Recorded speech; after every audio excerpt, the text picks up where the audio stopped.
Today, the Supreme Court of the United States of America heard oral arguments in the case to ban the drug mifepristone, which blocks the hormone progesterone. And for decades, it's been one of the safest and most commonly used abortion pills. Medication abortions make up the majority of all abortions in America. Banning mifepristone would be a disaster for vital health care in this country, coast to coast, red states and blue. Fortunately for now, it looks like the arguments against the drug were so transparently ridiculous that even this Supreme Court was not buying it. I'm going to get that in a moment. But first, it is worth remembering just how this case got before the highest court in the land in the first place, something that the vast majority of cases never do. Because the entire undertaking is, in my view, a ludicrous insult to the entire judicial system. So here's how it happened. Back in August of 2022, that's just about a month after the Supreme Court overturned Roe v. Wade, a brand new entity called the Alliance for Hippocratic Medicine was incorporated in the city of Amarillo, Texas. The alliance is comprised of 5 anti-abortion groups, none of which are based in Texas. Now, you may be wondering why a handful of out-of-state groups opposing abortion decided to form their new shell group in a relatively nondescript Texas town along Route 66. And it's because, at the time, Amarillo, Texas functioned as something of a legal loophole for right-wing causes. Due to a quirk in how the U.S. court system worked until just a few weeks ago, all federal suits filed in this relatively small Texas town would fall before the same judge, a guy named Matthew Kacsmaryk. Kacsmaryk first made his name as an activist for far-right religious causes, decrying everything from divorce laws to transgender rights and gay marriage and, yes, of course, abortion rights.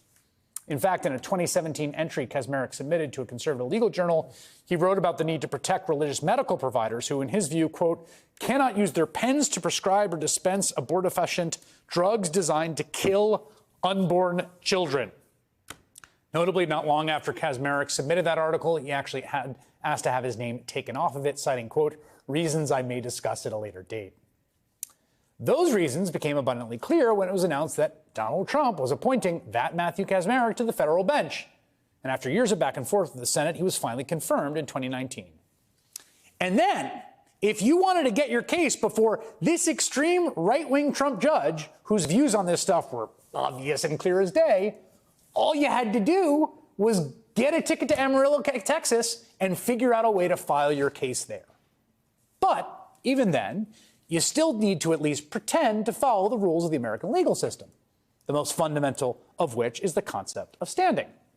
Before you file a lawsuit, you need to show that you, who are filing the suit, represent someone who is actually being harmed by whatever law or rule you're challenging. Here's where things got a little tricky for that group, the Alliance for Hippocratic Medicine.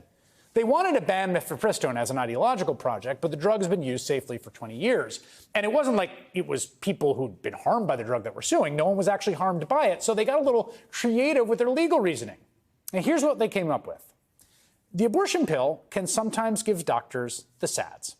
No, seriously, they argued, in part, quote, when they're patients of chemical abortions, doctors lose the opportunity to provide professional services and care for the women and child through pregnancy, which causes harms to providers who no longer can care for their patients and bring about a successful delivery of new life. This would be like saying oncologists were being harmed by smoking cessation efforts because they like doing oncology on people with lung cancer, and if there's less people with lung cancer, then they're deprived of the joy of helping people.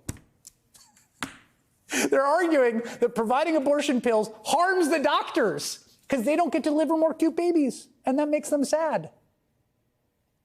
This is the argument.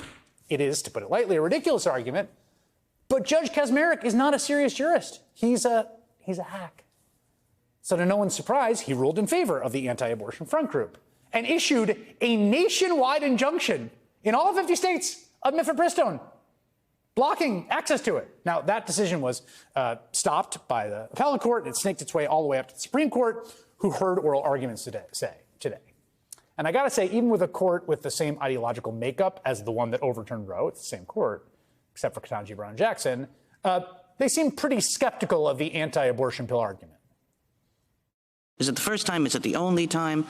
Any court has restricted access to an FDA-approved drug by second-guessing FDA's expert judgment about the conditions required to assure that drug's safe use. Under federal law, no doctors can be forced against their consciences to perform or assist in an abortion, correct? Do we have to also entertain your argument that no one else in the world can have this drug, or no one else in America should have this drug in order to protect your clients? In this case, seems like a prime example of turning what could be a small lawsuit into a nationwide legislative assembly on an FDA rule or any other federal government action. The difficulty here is that, at least to me, these affidavits do read more like the conscience objection is strictly to actually participating in the abortion to end the life of the embryo or fetus.